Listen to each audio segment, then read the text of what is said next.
Peggy 3. Welcome to the EA Sports penalty kick-taking basics tutorial. Let's go over everything you need to know to be a prolific scorer from the penalty spot. The two most important decisions you'll need to make as you prepare for a penalty kick are where you want to place your shot and how much power you want to get behind it. First, let's take a look at the power. To power up a shot and start the run-up, press and hold the circle button. The faster your shot is, the more difficult it will be for the goalkeeper to read the trajectory and react to the shot.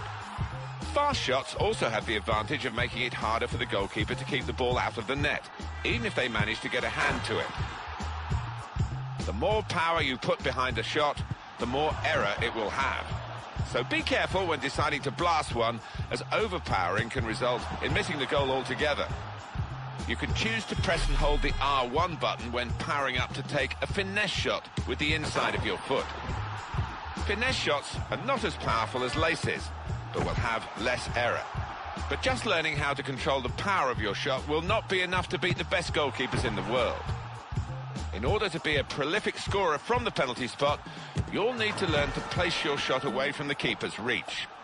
Let's look at how to place your shot using the new completely analog aiming system.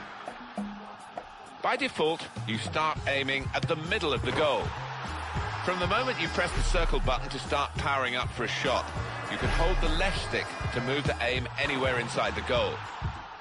The longer you hold the left stick in any particular direction, the farther your shot will go in that direction.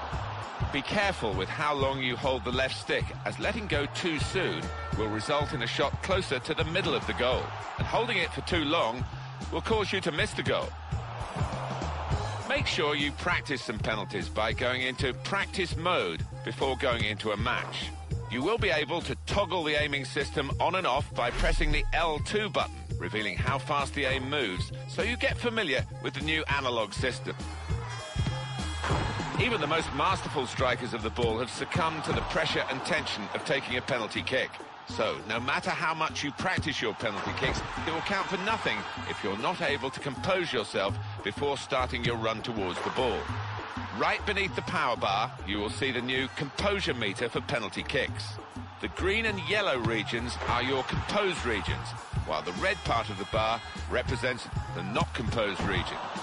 To take the kick accurately, you must stop the oscillating needles inside the composed region. If you miss, the farther you are from the middle of the bar, the more error your shot will have. The needles will stop the moment you press the circle button to start powering up for a shot. The size of the regions is tied to the player's penalties attribute. Successful players from the penalty spot will have bigger composed regions, giving you a greater sweet spot and therefore more room for error.